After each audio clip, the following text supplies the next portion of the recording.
मैं उसे सालों तक शादी के लिए मना करती रही, लेकिन उसके बाद मेरी ज़िंदगी में सब कुछ बदल गया। सोशल मीडिया पर बढ़ रहे लव फ्रॉड को देखते हुए अजनबियों पर भरोसा करना मेरे लिए मुश्किल था। मैंने एक फेसबुक फ्रेंड से शादी के लिए हाँ कह दी। जिंदगी एक ऐसी पहेली है जिसमें कब क्या हो जाए इसका जवाब किसी के पास नहीं है।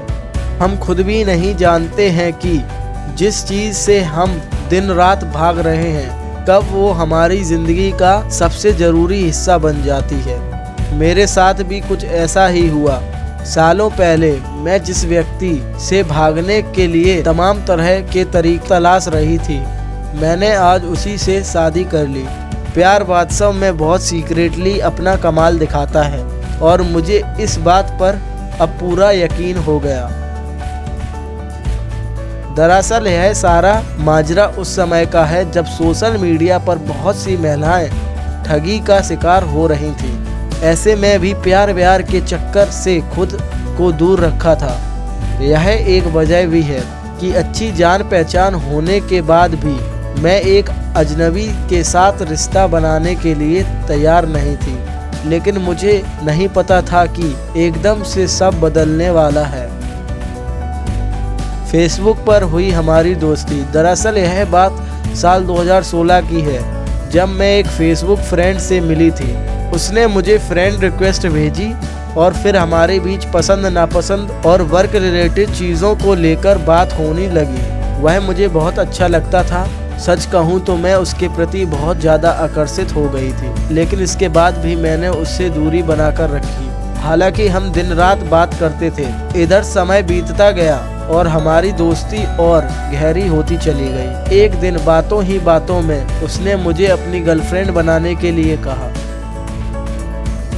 उसकी बात सुनकर मैं पूरी तरह शॉक रह गई, लेकिन मैं उसे डेट करने के लिए राजी हो गई। भले ही हम एक ही शहर में रहते थे, लेकिन इसके बाद भी हम एक दूसरे से कभी मिले नहीं थे। शायद ऐसा इसलिए क्योंकि मुझे अपनी हद पता थी।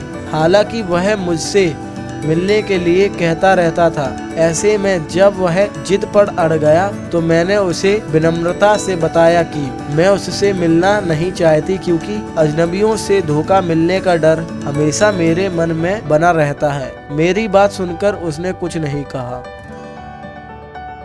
मैं भी उससे प्यार करने लगी। हालांकि यह सब कुछ हो जाने के बाद हमारे बीच बातचीत जारी। हम दोनों को एक दूसरे से बात करते हुए करीब 1.5 साल हो चुका था। मैं अपनी कॉलेज की पढ़ाई करने दूसरे देश चली गई। वहाँ से भी हम दोनों लगातार कांटेक्ट में थे। हालांकि कुछ सालों में मैं भी उसे पसंद करने लगी और उस पर भरोसा भी करने लगी।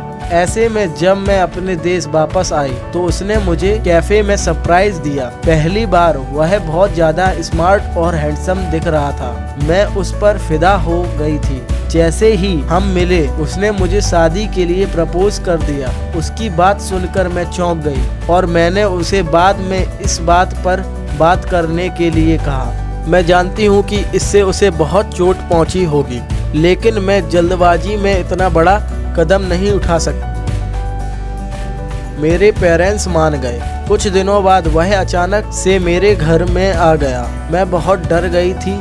ऐसा इसलिए क्योंकि मेरे पेरेंट्स इस बारे में कुछ भी नहीं जानते थे, लेकिन चाय पीने के बाद वह समझ गए कि वह कौन है। मेरी माँ ने यह रिश्ता स्वीकार कर लिया था। मैं बहुत खुश थी, लेकिन मैं अभी भी बहुत डरी हुई थी। मेरे पेरेंट्स चाहते थे कि मैं उससे शादी कर लूं। शायद ऐसा इसलिए क्योंकि वह उसकी पर्सनैलिटी और बिहेवियर से काफ़ी इम्प्रेस थे। इसीलिए मैंने भी उससे शादी करने के लिए हाँ कह दी। वह मेरे साथ बहुत खुश था। हमारी शादी को 2 साल हो चुके हैं और हम दोनों साथ में बहुत खुश हैं। वह मुझे इतना प्यार करता है कि मुझे लगता है कि क्यों मैंने उसे दूसरों लोगों की तरह जज किया। मुझे कभी उस पर शक नहीं करना चाहिए था। सोशल मीडिया रोमांस इतना रोमांचक हो सकता है, मैंने कभी सोचा नहीं था।